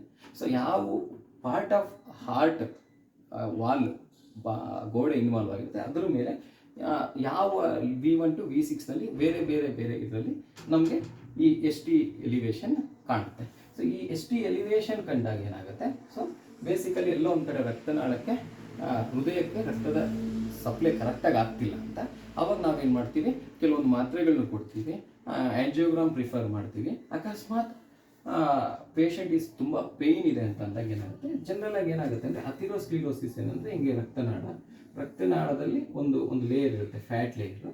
ಇದು ಜಾಸ್ತಿ ಒಂದು ಕಡೆ ಫ್ಯಾಟ್ ಜಾಸ್ತಿ ಅಕ್ಯುಮುಲೇಟ್ ಆಗಿಬಿಟ್ಟಿರುತ್ತೆ. ಸೊ ಅವನೇನಾಗುತ್ತೆ, ಜಾಸ್ತಿ ಓಡಾಡಿದಾಗ ಅವ್ನಿಗೆ ಆಯಾಸ ಬರ್ತಿರುತ್ತೆ, ಅವ್ನು ಹೆಂಗೋ ಮ್ಯಾನೇಜ್ ಮಾಡ್ಕೊಂಡಿರ್ತಾನೆ. ಒಂದು ಸಡನ್ ಡೇ ಇದೇನಾಗುತ್ತೆ, ಈ ನೆಣ ಬೇಗ ಬೆಳೀತವೆ. ಅಂದರೆ ನೆಣದ್ದು ಸಂಖ್ಯೆ ಯಾವತ್ತೂ ಇಂಪ್ರೂವ್ ಆಗಲ್ಲ, it can't multiply, but it will grow in size.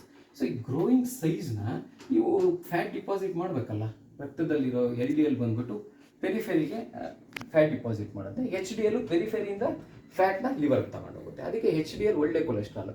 HDL ಯಾಕೆ ಒಳ್ಳೆ ಕೊಲೆಸ್ಟ್ರಾಲು ಅಂದರೆ ಅದು ನೆಣದ ಅಂಶನ ಇಲ್ಲಿಂದ ತೊಗೊಂಡು ಅದು ಹಾರ್ಟ್ಗೆ ವಾಪಸ್ ಲಿವರ್ಗೆ ವಾಪಸ್ ಕಳಿಸುತ್ತೆ. ಎಲ್ಲಿ ಲಿವರ್ ಅದನ್ನು ಫ್ಯಾಟಿ ಆ್ಯಸಿಡ್ ಮೆಟಬಾಲಿಸಮಲ್ಲಿ ಬೇರೆ ಕಡೆ ಡಿಸ್ಟ್ರಿಬ್ಯೂಟ್ ಮಾಡ್ಕೊಳುತ್ತೆ. ಅದೇ LDL ಏನು ಮಾಡುತ್ತೆ, ಹೊರಗಡೆಯಿಂದ ಲಿವರಿಂದ ತಗೊಂಬಂದು ಇಲ್ಲಿ ಫ್ಯಾಟ್ ಡಿಪಾಸಿಟ್ ಮಾಡ್ತಾ ಇರುತ್ತೆ. ಸೊ ಅದು ಏನಾಗುತ್ತೆ, ಆಲ್ರೆಡಿ ಇರುವ ನೆನದ ಸೆಲ್ಗಳಿಗೆ ಜಾಸ್ತಿ ಕೊಬ್ಬನ್ನು ಸೇರಿಸೋದ್ರಿಂದ ಊದ್ಕೊಂಡ್ಬಿಡ್ತವೆ. ಊದ್ಕೊಂಡಾಗ ಏನಾಗುತ್ತೆ, ಈ ಊತಕ್ಕೆ ಸರಿಯಾಗಿ ರಕ್ತನಾಳಗಳು ಬೆಳಿಬೇಕಾದ್ರೆ ಏನಾಗುತ್ತೆ, ಅವಕ್ಕೆ ಅಷ್ಟು ಹಿಗ್ಗುವ ಸಾಮರ್ಥ್ಯ ಇರಲ್ಲ, ಅವು ಹೊಡ್ಕೊಂಡ್ಬಿಟ್ಟಾಗ ಥ್ರಾಂಬಸ್ ಆಗೋಗುತ್ತೆ. ಸೊ ಇದು ಥ್ರಾಂಬಸ್ ಆದಾಗ ಅವ್ನು ಮುಂದಕ್ಕೆ ರಕ್ತ ಹೋಗ್ತಿಲ್ಲ, ಅವ್ನು ರೆಸ್ಟಲ್ಲೇ ಪೇಯ್ನ್ ಅಂತ ಕಂಪ್ಲೇಂಟ್ ಮಾಡ್ತಾನೆ. ಸೊ ಇವಾಗ MIನಲ್ಲಿ ಯಾವ್ದಾದ್ರು ಮೇಯ್ನ್ ಆರ್ಟ್ರಿನೇ ಇನ್ವಾಲ್ವ್ ಆದರೆ ಇಟ್ಸ್ ಲೈಕ್ ಗಾನ್ ಕೇಸ್. ಸಡನ್ನಾಗಿ ಮೇಯ್ನ್ ಆರ್ಟ್ರಿ ಹೋಗ್ಬಿಟ್ರೆ ಅವ್ನು ಒಂದು ಹಾಫ್ ಅನ್ ಅವರ್ 1 ಅವರ್ ಸಡನ್ನಾಗಿ ಎಲ್ಲ ECG ಎಲಿವೇಶನ್ ಎಲ್ಲ ಲೀಡಲ್ಲೂ ಬಂದುಬಿಡುತ್ತೆ, V1 to V6 ಬಂದುಬಿಡುತ್ತೆ. ಅದಾದಮೇಲೆ ಅವ್ನು ಏನಾಗ್ತಾನೆ, ಇಟ್ಸ್ ವೆರಿ ಡಿಫಿಕಲ್ಟ್. ಅವ್ರಿಗೆ ಇಮಿಡಿಯೇಟ್ ಆ್ಯಂಜಿಯೋ ಮಾಡ್ಕೋಬೇಕು. ಆ ಪರಿಸ್ಥಿತಿ ಇದೆಯಾ ಇಲ್ವ ಅಂತ ಗೊತ್ತಿಲ್ಲ. ಯಾಕಂದರೆ ಈ ಇವರು BM ಹೆಗ್ಡೆ ಅವ್ರು ಹೇಳ್ತಾರೆ ಕ್ಲೀನಿಗೆ, ಎಲ್ಲೋ ಒಂದು ಕಡೆ ಇನ್ಫಾಕ್ಟ್ ಆದಾಗ ಏನಾಗುತ್ತೆ, ಸೊ ಎಲ್ಲೋ ಒಂದು ಕಡೆ ರಕ್ತದ ಕೊರತೆ ಆದಾಗ ಹಾರ್ಟ್ಗೆ ಏನಾಗುತ್ತೆ, ಅದು ಸತ್ತೋದಾಗ ಪಕ್ಕದವು ಕೆಲಸ ಮಾಡಿಬಿಟ್ಟು ಹಾರ್ಟ್ ಹೆಂಗೋ ಫಂಕ್ಷನ್ ಮಾಡ್ತವೆ.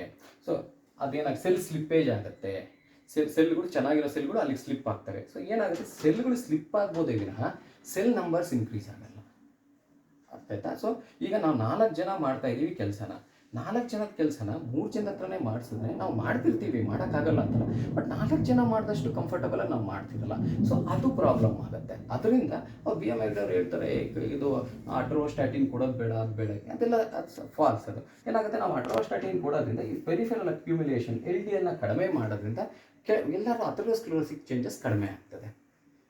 ಸೊ ಅವ್ರು ಹಂಗೆಲ್ಲ ಯೂಸ್ ಮಾಡಿ ಹೇಳ್ತಾರೆ medical mafia. It is not like that. ಯಾರ್ದೋ ಒಬ್ರದ್ದು ಆರೋಗ್ಯ ಕೆಡಿಸ್ಬಿಟ್ಟು ಊಟ ಮಾಡ್ಕೊಳ್ಳೋ ಅಷ್ಟು ಇನ್ನೂ ಮನುಷ್ಯತ್ವ ಕೆಟ್ಟಿಲ್ಲ, ನಾವ್ಯಾರು ಮನುಷ್ಯರು ಇನ್ನೂ ಕೆಟ್ಟಿಲ್ಲ ಅನ್ನೋದು ನನ್ನ ಭಾವನೆ. ಏನಾಗುತ್ತೆ, ಅವಾಗ ಇದು ಉಳ್ಕೊಳುತ್ತೆ. ಬ್ಲಾಕ್ ಆದಾಗ ಏನಾಗುತ್ತೆ, ಸಣ್ಣ ಯಾವ್ದಾದ್ರು ವೆಸಲ್ಸ್ ಬ್ಲಾಕ್ ಆದರೆ ಅವನಿಗೆ ನೋವು ಅಂತ ಬರ್ತಾನೆ, ನಾವು ಮೆಡಿಕೇಶನ್ಸ್ ಕೊಡ್ತೀವಿ ಅವನಿಗೆ, ಅಥವಾ ಇದನ್ನು ಥ್ರಾಂಬೋಲೈಸ್ ಅಂತ ಹೇಳ್ತೀವಿ. ಅಂದರೆ ಈ ಕ್ಲಾಟ್ ಇರುತ್ತಲ್ಲ, ಈ ಕ್ಲಾಟ್ನ ಕರಗಿಸೋದು, ಕ್ಲಾಟ್ನ ಕರಗಿಸ್ಬೇಕು, ಇಮಿಡಿಯೇಟ್ ನಾನು ರೀಸ್ಟೋರ್ ಮಾಡಬೇಕು. ಸೊ ವಿತಿನ್ 1 hour ಥ್ರಾಂಬೋಲೈಸ್ ಮಾಡಬೇಕು. ಥ್ರಾಂಬೋಲೈಸ್ ಮಾಡಿದ್ರೆ ಅಟ್ಲೀಸ್ಟ್ ಈ ಕ್ಲಾಟ್ ಕ್ಲಿಯರ್ ಆಗೋದ್ರಿಂದ ಅವನಿಗೆ ರಕ್ತ ಸಂಚಾರ ನಡೆಯುತ್ತೆ. ಬಟ್ ಕ್ಲಾಟ್ ರಿಮೂವ್ ಮಾಡೋದು is not final. There is ಒಂದು ದೊಡ್ಡದ ನೆನದ ಸಬ್ಕ್ಯೂಟೇನಿಯಸ್ ಫ್ಯಾಟ್ ಇದೆ, ಇದಕ್ಕೆ ನಾವು ಸ್ಟೆಂಟ್ ಹಾಕಿ ಇದನ್ನು ಅಗಲ ಮಾಡಬೇಕಾಗುತ್ತೆ. ಸೊ ಥ್ರಾಂಬೋಲೈಸ್ ಮಾಡಿದ್ರು ಸಹಿತ ನಾವೇನು ಮಾಡ್ಕೋಬೇಕಾಗತ್ತೆ, ಆ್ಯಂಜಿಯೋಗ್ರಾಮ್ ಮಾಡ್ಕೊಂಬಿಟ್ಟು ಸ್ಟೆಂಟಿಂಗ್ ಮಾಡ್ಕೋಬೇಕಾಗ್ತದೆ, ಎಕೋ ನೋಡಿಕೊಂಡು. ಸೊ ಏನಾಗುತ್ತೆ, ಅಕಸ್ಮಾತ್ ತುಂಬ ಹೊತ್ತಾಗ್ಬಿಟ್ಟಿದೆ ಅಂತಂದರೆ ಅದನ್ನು ನಾವೇನಂತೀವಿ, ಎವಾಲ್ಡ್ ಆಗಿಬಿಟ್ಟಿದೆ, ಎವಾಲ್ಡ್ MI ಅಂತೇಳಿ. ಎವಾಲ್ಡ್ ಅಂದರೆ ಯಾವುದೋ ಒಂದು ಸಣ್ಣ ರಕ್ತನಾಳ ಬ್ಲಾಕ್ ಆಗಿರುತ್ತೆ, ಬ್ಲಾಕ್ ಆಗಿಬಿಟ್ಟಿರುತ್ತೆ. ಅದಾದಮೇಲೆ ಏನಾಗುತ್ತೆ, ಬ್ಲಾಕ್ ಆದಮೇಲೆ ಉಸಿರುಗಟ್ಟುತ್ತೆ, ಸತ್ತೋಗ್ಬಿಡುತ್ತೆ. ಸೊ ಆವಾಗ ECG ನಲ್ಲಿ ಬದಲಾವಣೆಗಳು ಕಾಣಿಸ್ತವೆ. ಬಟ್ ಅದು ಆಲ್ಮೋಸ್ಟ್ ಆ ಬದಲಾವಣೆ ಅದಾಗ್ಬಿಟ್ಟಿರುತ್ತೆ ಆಲ್ರೆಡಿ. ಆವಾಗ ಒಂದ್ಸತಿ ಎವಾಲ್ವ್ ಆದಮೇಲೆ ನಾವೇನು ಮಾಡೋಕ್ಕಲ್ಲ. ಈಗ ಜನರಲ್ ಆಗಿ ಏನಾದರೂ ಉಸಿರು ಕಟ್ಟಿದಾಗ ನಾವೇನೋ ಒಂದು ಸ್ವಲ್ಪ ಉಸಿರು ಕೊಟ್ಟರೆ ಬದುಕ್ತಾರೆ. ಆಲ್ರೆಡಿ ಇಸ್ಕೀಮಿಯಾ ಇನ್ಫಾರ್ಕ್ಟ್ಗೆ ನಾವು ಏನೇ ಉಸಿರು ಕೊಟ್ಟರು ಬದುಕಲ್ಲ. ಈಗ ಬತ್ತಿರೋ ಗದ್ದೆಗೆ ನೀರು ಬಿಟ್ಟರೆ ಅವೇನು ಚಿಗುರುತ್ತವ? ಇಲ್ಲ. ಸೊ ಇದು problem. So in MI how best you can, ಎಷ್ಟು ಬೇಗ ನಾವು ಪಿಚ್ಚಿನಾಗಿ ನಾವು ಆ್ಯಕ್ಟ್ ಮಾಡ್ತೀವಿ ಅನ್ನೋದು ತುಂಬ ಇಂಪಾರ್ಟೆಂಟ್ ಆಗ್ತದೆ. ಸೊ ಇದು MIಗೆ ಸಂಬಂಧಪಟ್ಟಾಗೆ. MI ಅಂದರೆ ಇದು ಹಾರ್ಟ್ ಒಂದು ಬ್ಲಾಕ್ ಆಗುತ್ತೆ, ಅದನ್ನು ನಾವು ಓಪನ್ ಮಾಡಬೇಕು. ಅದಾದಮೇಲೆ ಓಪನ್ ಮಾಡಿದ್ಮೇಲೆ ಇದು ಟ್ರಾನ್ಸಿಯೆಂಟ್ ಓಪನಿಂಗು. ನೆಕ್ಸ್ಟ್ ಅದನ್ನು ನಾವೇನು ಮಾಡ್ತೀವಿ, ಆ್ಯಂಜಿಯೋಗ್ರಾಮು ಕಳಿಸ್ತೀವಿ. ಸೊ ಫಸ್ಟು ECG ಚೇಂಜಸಲ್ಲಿ ಫಸ್ಟು ಟ್ರಾನ್ಸ್ಮ್ಯೂರಲ್ ಇನ್ಫಾಕ್ಟ್ ಆದಾಗ ಫಸ್ಟು T ವೇವ್ ಡಿಪ್ರೆಷನ್ ಆಗುತ್ತೆ, ST ಸೆಗ್ಮೆಂಟ್ ಡಿಪ್ರೆಷನ್ ಆಗುತ್ತೆ ಅರ್ಲಿ ಸ್ಟೇಜಸ್ಸಲ್ಲಿ. ಅದಾದಮೇಲೆ ST ಸೆಗ್ಮೆಂಟು ಎಲಿವೇಷನ್, ಈ J ಪಾಯಿಂಟ್ ಮೇಲಕ್ಕೆ ಹೋಗೋಕ್ಕೆ ಶುರು ಆಗುತ್ತೆ. ಸೊ ಫಸ್ಟು ST ಡಿಪ್ರೆಷನ್ ಆಗುತ್ತೆ, ಆಮೇಲೆ ST ಎಲಿವೇಷನ್ ಆಗ್ತದೆ. ಸೊ ST ಡಿಪ್ರೆಷನ್ ಇದೆ ಅಂತಂದರೆ ಇದು ತುಂಬ ಅರ್ಲಿ ಸ್ಟೇಜು ಅಂತ ಹೇಳ್ಬಿಟ್ಟು. ಅದಾದಮೇಲೆ ಹೋಗ್ತಾ ಏನಾಗುತ್ತೆ, ಇದು ಬೇಸ್ ಲೈನಿಗೆ ಬಂದು T ವೇವ್ ಇನ್ವರ್ಷನ್ ಆಗುತ್ತೆ. T ವೇವ್ ಇನ್ವರ್ಷನ್ ಆಗಿದೆ ಅಂದರೆ ಮುಂಚೆಯಿಂದ ಅವ್ನು ಯಾವತ್ತೂ ಹಾರ್ಟ್ ಪ್ರಾಬ್ಲಮ್ ಇತ್ತು, ಮುಂಚೆಯಿಂದಲೂ ಪ್ರಾಬ್ಲಮ್ ಇತ್ತು, ಈಗಲೂ ಪ್ರಾಬ್ಲಮ್ ಇದೆ ಅಂತ. ಮತ್ತು ಯಾವುದೋ ಒಂದು ಸತಿ ಸಣ್ಣದಾಗಿ ಹೃದಯಾಘಾತ ಆಗಿದೆ, ಹೃದಯಾಘಾತ ಅಂದರೆ ಅದಕ್ಕೆ ರಕ್ತ ಸಂಚಾರ ಕಡಿಮೆ ಆಗಿದೆ, ಅದರಿಂದಾಗಿ ECGಯಲ್ಲಿ ಬದಲಾವಣೆ ಬರ್ತಿದೆ ಅಂತ ಹೇಳ್ಬಿಟ್ಟು. ಸೊ ಹಳೇದದು ಹೊಸದಲ್ಲ ಅಂತ. ಸೊ ಬೇಸಿಕಲಿ ನಾವು ಏನೇನು ಕಲ್ತ್ವಿ, ಇದಾದಮೇಲೆ ಒಂದು ರಿದಮ್ ಅಂತ ಹೇಳ್ತೀವಿ. ಹಾರ್ಟ್ಗೆ ಇನ್ನೂ ಒಂದು ಎಕ್ಸ್ಟ್ರಾ ಪ್ರಾಪರ್ಟಿ ಇದೆ, ಬೇರೆ ಸೆಲ್ಗಳಿರೋದು, ಅದು ರಿದಮ್. ನಾವು ಕರೆಕ್ಟಾಗಿ ರಿದಮಿಕ್ಕಾಗಿ ಕಾಂಟ್ರಾಕ್ಟ್ ಆಗ್ತಾ ಇರ್ತದೆ ಅದು. ಸೊ ಏನಾಗುತ್ತೆ, ಇವು ಅರಿದ್ಮಿಯಾಸ್ ಅಂತ ಹೇಳ್ತೀವಿ. ಅಂದರೆ ಹಾರ್ಟು ಸಡನ್ನಾಗಿ ಹೆಂಗಂಗೆ ಎಲೆಕ್ಟ್ರಿಕಲ್ ಸಿಗ್ನಲ್ಸ್ ಡಿಸ್ಚಾರ್ಜ್ ಮಾಡೋಕ್ಕೆ ಶುರು ಮಾಡ್ತಾರೆ. ಸೊ ಆವಾಗ ಅರಿದ್ಮಿಯಾಸಲ್ಲಿ ಸುಮಾರು ಅರಿದ್ಮಿಯಾಸ್ ವೆರೈಟೀಸ್ ಇದ್ದಾವೆ. ಸುಪ್ರಾವೆಂಟ್ರಿಕುಲರ್ ಟೆಕಿಕಾರ್ಡಿಯಾ ಇರ್ಬೋದು, ಅಥವಾ VT ಇರ್ಬೋದು, ventricular tachycardia, ventricular fibrillation, atrial tachycardia, ಇವೆಲ್ಲ ರಿದಮ್ಗೆ ಸಂಬಂಧಪಟ್ಟವು. ಸೊ ಈವನ್ MI ಆದಾಗಲೂ ಸಹಿತ there can be altered rhythm. ಯಾಕಂದರೆ ಅದು ಹೆಂಗಿದ್ರು ನರಗಳನ್ನ ಇನ್ವಾಲ್ವ್ ಮಾಡ್ತಿದೆ. ಸೊ ನರಗಳು ನೆಕ್ಸ್ಟ್ ಅವು ಹೆಂಗೆ ಕಂಡಕ್ಷನ್ ಬಿಡುತ್ತೆ ಅಂತ ಹೇಳಕ್ಕೆ ಬರಲ್ಲ. ಸೊ ಈವನ್ ಅರಿದ್ಮಿಯಾಸ್, ಕೆಲವೊಂದು ನಾವು ಅರಿದ್ಮಿಯಾ ಪ್ರಾಪರ್ಟಿಗಳನ್ನ ಸಹಿತ ನಾವು ಈ ಇಸ್ಕಿಮಿಕ್ ಡಿಸೀಸಸ್ಸಲ್ಲಿ ನೋಡ್ಬೋದು. ಸೊ ಬೇಸಿಕಲಿ ಹಾರ್ಟ್ಗೆ ಎಲ್ಲ ಥರದ ಕಾಯಿಲೆನೂ ಬರ್ಬೋದು. ಇನ್ಫೆಕ್ಷನ್ ಆಗ್ಬೋದು, ಆಟೋ ಇಮ್ಯೂನ್ ಬರ್ಬೋದು, ಬಾಕ್ಲುಗಳಿಗೂ ಸಡ್ಲ ಆಗ್ಬೋದು, ಅಥವಾ ಅದು ಬಾಕ್ಲುಗಳು ಗಟ್ಟಿ ಆಗ್ಬೋದು. ಅದಾದಮೇಲೆ ಅಲ್ಲಿನೂ ಸಹಿತ ಕ್ಯಾನ್ಸರ್ಗಳು ಬೆಳಿಬೋದು. ಅದಾದಮೇಲೆ ಯಾವುದಾದ್ರು ಜನ್ಮತಃದಲ್ಲಿ ಅದರ ತೂತುಗಳಿರ್ಬೋದು, ಅಥವಾ ಅಬ್ನಾರ್ಮಲ್ ಕನೆಕ್ಷನ್ಸ್ ಇರ್ಬೋದು. ಇದಾದ ಮೇಲೆ ಹಾರ್ಟ್ಗೆ ರಕ್ತ ಸಂಚಾರ ಮಾಡುವಂಥ ಅದನ್ನು ರಕ್ತನಾಳಗಳು ಬ್ಲಾಕ್ ಆಗ್ಬೋದು. ಇವೆಲ್ಲನೂ ಮತ್ತು ಹಾರ್ಟ್ ಕಂಡಕ್ಷನ್ ಅಂದರೆ ರಿದಮ್ ಆಲ್ಟರ್ ಆಗ್ಬೋದು. So basically heart rate 60 to 100 ಇರಬೇಕು. ಸೊ ಏನಾಗುತ್ತೆ, ಜಾಸ್ತಿ ಆಗ್ಬೋದು, ಅಥವಾ ಬ್ರೆಡಿಕಾರ್ಡಿಯಾ ಕಡಿಮೆನೂ ಆಗ್ಬೋದು ಹಾರ್ಟ್ ರೇಟು. ಸೊ ಅವಾಗ ನಾವೇನು ಹೇಳ್ತೀವಿ, type 1 block, type 2 block, type 3 block ಅಂತ ಹೇಳ್ತೀವಿ. ಸೊ P ಮತ್ತು QRS ಕಾಂಪ್ಲೆಕ್ಸ್ ಮಧ್ಯೆ ಎಷ್ಟು ಗ್ಯಾಪ್ ಇದೆ, ಅದು ಕಂಟಿನ್ಯೂಯಸ್ ಜಾಸ್ತಿ ಗ್ಯಾಪ್ ಇದೆಯಾ, ಅಥವಾ ಆ ಗ್ಯಾಪು ಬತ್ತಾ ಒಂದು ಫಸ್ಟ್ ನಾರ್ಮಲ್ ಇದ್ದು ಮತ್ತೆ ಹೋಗ್ತಾ ಜಾಸ್ತಿ ಆಗುತ್ತಾ, ಇದ್ರ ಮೇಲೆ ನಾವು ಅದು Mobitz type 1 block, type 2 block ಹಂಗೆ ಹೇಳ್ತೀವಿ. ಇದಾದಮೇಲೆ right bundle branch block, left bundle branch block ಅಂತ ಹೇಳ್ತದೆ ECGನಲ್ಲಿ. ಸೊ ಅವಾಗ ಏನಾಗುತ್ತೆ, ಯಾವುದೋ ಬಂಡಲ್ ಲೆಫ್ಟ್ ಬಂಡಲ್ ಬ್ರಾಂಚೋ ಯಾವುದೋ ರೈಟ್ ಬಂಡಲ್ ಬ್ರಾಂಚೋ ಹೋಗಿರುತ್ತೆ. So connection ಹೋಗಿರ್ತದೆ.